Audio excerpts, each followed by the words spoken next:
નમસ્કાર વિદ્યાર્થી મિત્રો, આજે આપણે ધોરણ 9માં હિન્દીમાં પ્રકરણ નંબર 2 ન્યાયમંત્રી, જેના લેખક છે શ્રી સુદર્શન, એમનો પરિચય મેળવીશું અને ન્યાયમંત્રી પ્રકરણને શીખીશું.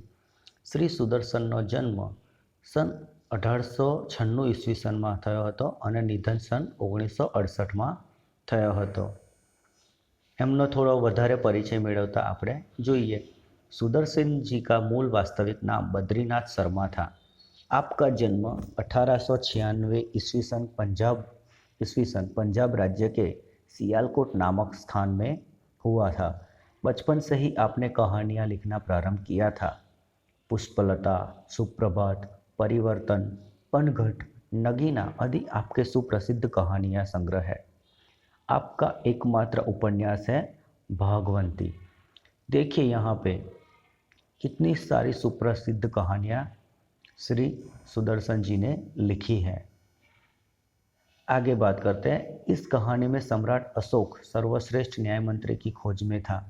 शिशुपाल से मुलाकात होने पर उनकी योग्यता देखकर उसे न्यायमंत्री बनाया. न्याय न राजा देखता है न रंक. न्यायतंत्र पर विश्वास दिलाने के लिए यहाँ प्रयास किया है. नई पीढ़ी के लिए इस प्रेरक कहानी द्वारा न्याय तंत्र की जिम्मेदारी का भी महत्व समझाया गया है. तो विद्यार्थी मित्रों, अहींया सम्राट अशोकनी वात आपणे जाण्या छे के सम्राट अशोक भारतमां जोवा जईए तो सर्वश्रेष्ठमां सर्वश्रेष्ठ योद्धा तरीके ए उभरे छे અને એક શ્રેષ્ઠ રાજા તરીકે પણ આપણે એમને જાણી શકીએ છીએ. આપણે સમ્રાટ અશોકની વાત જાણીએ છીએ કે શરૂઆતમાં એટલા ક્રૂર હતા કે તે એમની સામે પડેલે દરેક સૈન્ય ગમે તેટલું મોટું હોય પણ એમનો ધ્વસ્ત કરવામાં માનતા. પરંતુ બુદ્ધના શરણમાં ગયા પછી તેઓણે અહિંસાનો માર્ગ અપનાવ્યો. પરંતુ જ્યારે તે રાજા હતા ત્યારે એ શ્રેષ્ઠ રાજા સાબિત થયા હતા. તો એમને સમ્રાટ અશોકને એક શ્રેષ્ઠ ન્યાયમંત્રીની જરૂર હતી અને તે સમયે અમને શિશુપાલ મળે છે. અને શિશુપાલ એક એવો ન્યાયમંત્રી બનીને ઉભરે છે કે ના તે રાજા જોવે કે ના રંક જોવે, મતલબ ન્યાય દરેક માટે સમાન હોય. આજના એ સમયમાં આપણે આ વાતથી ઘણું બધું શીખવા જેવું છે કે ન્યાય દરેક માટે સમાન હોવો જોઈએ, પરંતુ આજે એવું બનતું નથી. આપણે જોઈએ છે કે પુલવામા હુમલામાં મરેલા 44 જવાનો માટે કોઈ CBIની ઇન્ક્વાયરી બેસતી નથી. જ્યારે સુશાંત સિંહ રાજપૂત એક એક્ટર છે એના માટે CBI ઇન્ક્વાયરી બેસે છે. તો આ પણ એક પ્રશ્નનો વિષય છે કે શા માટે એક એક્ટર માટે આટલું બધું કરવાનું અને આપણા 44 જવાનો જે શહીદ થયા છે, જે દેશની રક્ષા માટે શહીદ થયા, એમના ભાગ પર કોઈ પણ દરકાર પણ લેવામાં આવતી નથી. તો આ ન્યાયિક વસ્તુ છે કહી શકાય નહીં. તો આજે આપણે समाजे घणुं बधुं सीखवानुं छे. चलो शुरुआत करिए. संध्या का समय था. चारों ओर अंधकार फैल चुका था. ऐसे में किसी ने बाहर से घर का दरवाज़ा खटखटाया. कौन है? ब्राह्मण शिशुपाल ने थोड़ा सा दरवाज़ा खोलते हुए पूछा. एक परदेसी. बाहर से आवाज़ आई. क्या मुझे रात काटने के लिए स्थान मिल जाएगा? जैसे ही शिशुपाल ने पूरा दरवाज़ा खोला, उनके सामने एक नवयुवक खड़ा था. उन्होंने मुस्कुराकर कहा, यह मेरा सौभाग्य है. अतिथि के चरणों से यह घर पवित्र हो जाएगा. आइए, पधारिए. अतिथि को लेकर शिशुपाल घर में गए और उनका आदर सत्कार किया. फिर दोनों उस समय की देश की अव्यवस्था पे बातें करने लगे. शिशुपाल ने कहा, आजकल बड़ा अन्याय हो रहा है. परंतु परदेसी इस बात से सहमत न था. वह बोला, दोष निकालना तो सुगम है, परंतु कुछ करके दिखाना कठिन है. शिशुपाल बोले, अवसर मिले तो दिखा दूं कि न्याय किसे कहते हैं. देखिए यहाँ पे क्या होता है. અહીંયા થાય છે કે સંધ્યાનો સાંજનો સમય છે. ચારે બાજુ અંધકાર ફેલાઈ જાય છે અને એવા સમયમાં શિશુપાલના ઘરનો દરવાજો ખટખટે છે અને એક નવયુવક સામે ઊભો છે અને કહે છે કે શું મને અંદર આવવાની રજા મળશે, રાત કાપવા માટે આશરો મળશે? તો શિશુપાલ પણ ખુશ થઈ અને કહે છે કે મહેમાન આવ્યા છે તો મહેમાનના ચરણોથી મારું ઘર પવિત્ર થશે, માટે તમે આવો. એના પછી બંને લોકો દેશની આ જે બધી વ્યવસ્થા છે, વ્યવસ્થા છે એના વિશે વાતો કરવા લાગ્યા. એટલે શિશુપાલ કહેવા લાગ્યો કે આજકાલ અન્યાય બહુ વધી ગયો છે. કાલ જે છે ન્યાય કોઈને સારી રીતે મળતો નથી. પરંતુ જે પરદેશી યુવક આવ્યો હતો એ યુવક આ વાતથી સહેમત નહોતો. એણે સામે શિશુપાલને કહ્યું કે કોઈનો દોષ કાઢવો સહેલો છે, પણ કંઈક કરીને બતાવવું એ અઘરું છે. તો શિશુપાલ સામે કહે છે કે જો મને અવસર મળે તો હું એને સાબિત કરી બતાવું અને કહી શકું કે ન્યાય કોને કહેવાય. એ પ્રકારનો હું ન્યાય કરી શકું છું. આગળ, तो आप अवसर चाहते हैं? हाँ, अवसर चाहता हूँ. फिर कोई अन्याय नहीं होगा? बिल्कुल नहीं. कोई अपराधी दंड से न बचेगा? नहीं. परदेसी ने मुस्कुराकर कहा, यह बहुत कठिन काम है. ब्राह्मण के लिए कुछ भी कठिन नहीं. मैं न्याय का डंका बजाकर दिखा दूंगा. परदेसी धीरे से मुस्कुराए पर कुछ न बोले. फिर कुछ देर बाद वे सो गए. सुबह उठकर परदेसी ने शिशुपाल को धन्यवाद देकर उससे विदा ली. कुछ दिनों बाद शिशुपाल के घर कुछ सिपाही आए और उन्हें दरबार में चलने के लिए कहा. शिशुपाल समझ गए. वे समझ नहीं सके कि सम्राट ने उन्हें क्यों बुलाया है. कहीं उस परदेसी ने तो सम्राट से झूठी सच्ची शिकायत नहीं कर दी. दरबार में पहुंचकर शिशुपाल का कलेजा धड़कने लगा जब उन्हें देखा कि परदेसी ही सम्राट अशोक है. હવે જો વિદ્યાર્થી મિત્રો શું થાય છે કે અવસરની તલાશમાં હોય છે, એ બંને વાતો કરતાં કરતાં કહે છે કે તમારે અવસરની તલાશ છે, જો તમને અવસર મળે તો તમે કોઈને અન્યાય નહીં થવા દો. તો શિશુપાલ પણ પૂરા સામર્થ્યથી અને પૂરા આત્મવિશ્વાસથી કહે છે કે ના, બિલકુલ કોઈને અપરાધ નહીં થવા દઉં, કોઈ પણ અપરાધીને દંડથી બચવા નહીં દઉં. તો પરદેશીએ પણ કહ્યું કે આ કાર્ય કહેવું સરળ છે પરંતુ કરવું બહુ અઘરું છે. તો કહે છે કે મારા માટે કંઈ પણ અઘરું છે નહીં, હું ન્યાયનો ડંકો વગાડીને જ રહીશ, મતલબ કે દરેકને ન્યાય લગાવીને રહીશ.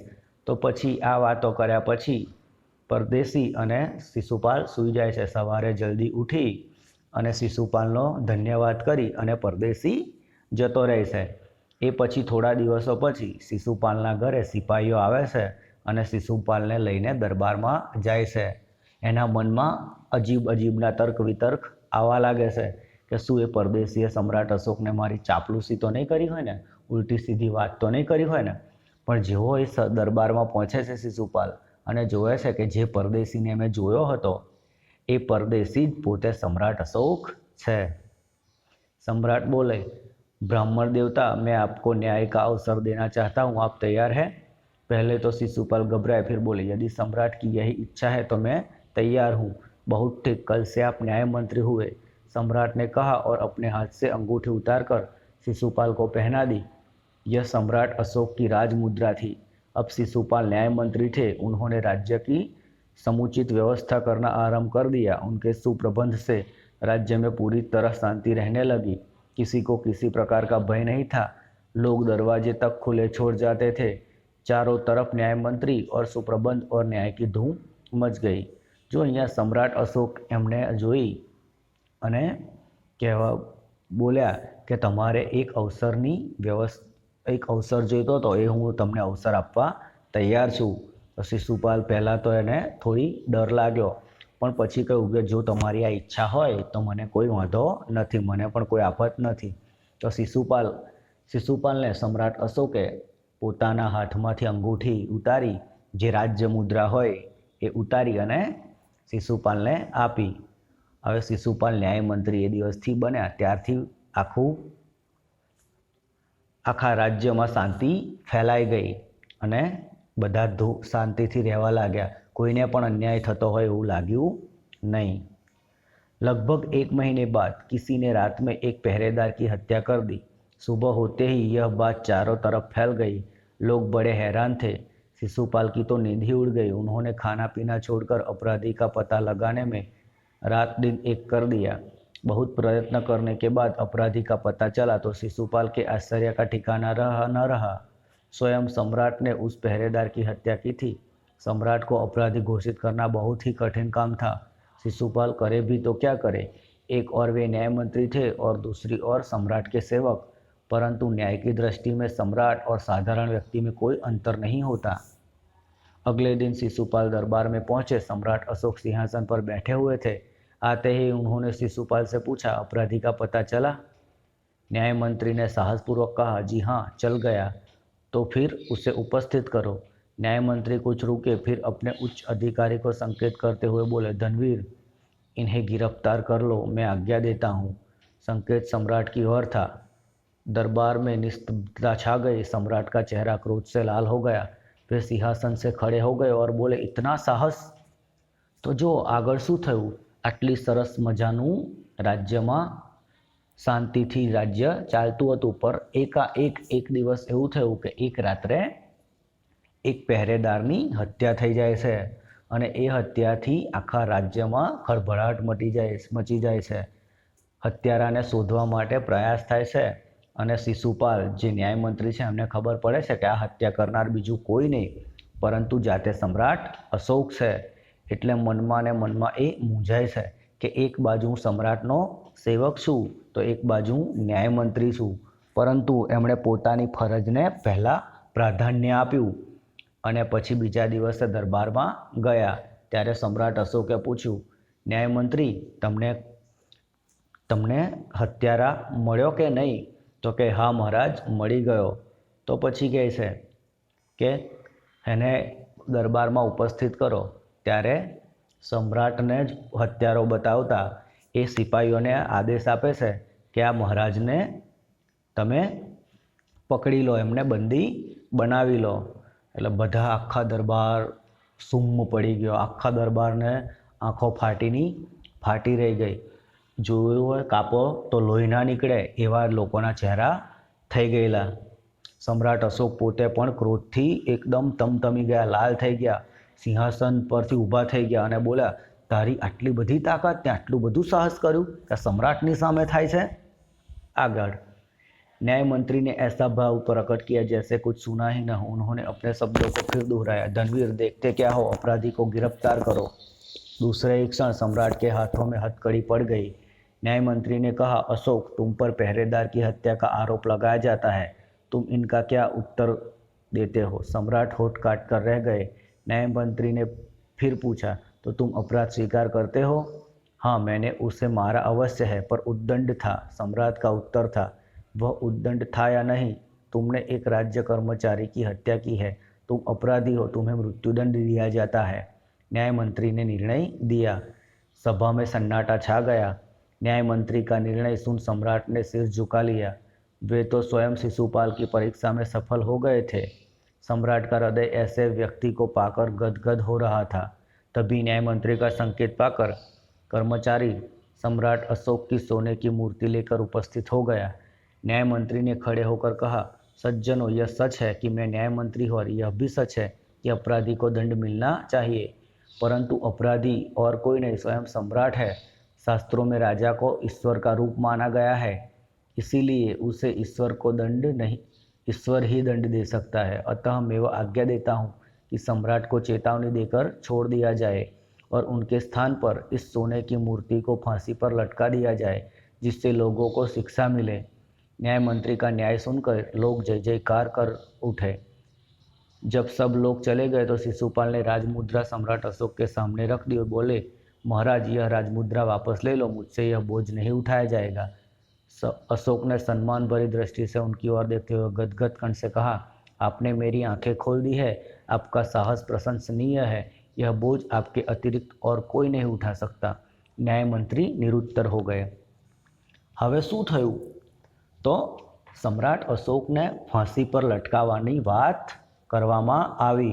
એમણે કહ્યું કે તમે એક રાજ્ય કર્મચારીની હત્યા કરી છે, તમે એમાંથી બાકાત રહી શકો નહીં। કોઈ પણ સામાન્ય માણસ હોય કે પોતે રાજા, પરંતુ અપરાધનો દંડ એ અપરાધીને મળવો જ જોઈએ અને તેમને ફાંસીની સજા સંભળાવે છે। તો મહારાજ પણ જવાબ આપ્યા વગર નીચું મોઢું કરી દે છે અને મનમાં વિચારે છે કે ન્યાયમંત્રીને જેને મેં સંપૂર્ણ ન્યાય માટે રાખેલ છે એ મારી પરીક્ષામાં ખરો ઉતર્યો છે, મતલબ કે મારી પરીક્ષામાં પાસ થઈ ગયો છે। પરંતુ આ બાજુ થોડી વાર પછી ન્યાયમંત્રી બોલ એક સંકેત કરે છે અને એક કર્મચારી જે છે સમ્રાટ અશોકની સોનાની મૂર્તિ લઈને આવે છે અને ન્યાયમંત્રી કહે છે કે સમ્રાટ અશોક અપરાધી જરૂર છે, પરંતુ એ પોતે રાજા પણ છે અને આપણા શાસ્ત્રોમાં લખ્યું છે કે રાજા ભગવાનનો અવતાર હોય છે, ભગવાન સમાન હોય છે, એટલે એમને સજા ફક્ત ભગવાન આપી શકે છે, આપણે આપી શકીએ નહીં.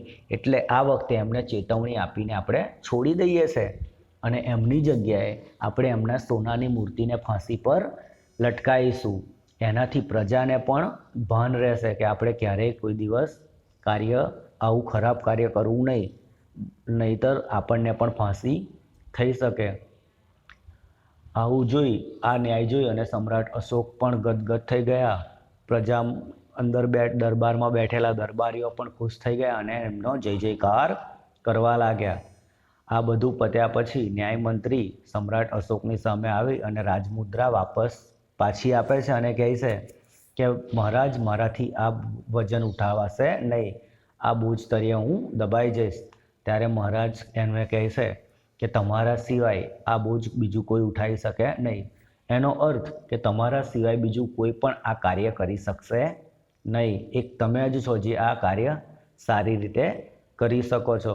તો વિદ્યાર્થી મિત્રો, અહીંયા આપણે જોઈ શકીએ છીએ કે આપણે કોઈ પણ કાર્ય ઈમાનદારીથી કરીએ, પૂરી નિષ્ઠાથી કરીએ, આપણે આપણા કાર્યની અંદર 100% આપણે આપીએ તો એ કાર્ય આપણા માટે ક્યારેય મુશ્કેલ હોતું નથી. આપણે એને સંપૂર્ણ કરી શકીએ છીએ અને દરેકના હૃદયમાં આપણે સ્થાન મેળવી શકીએ છીએ.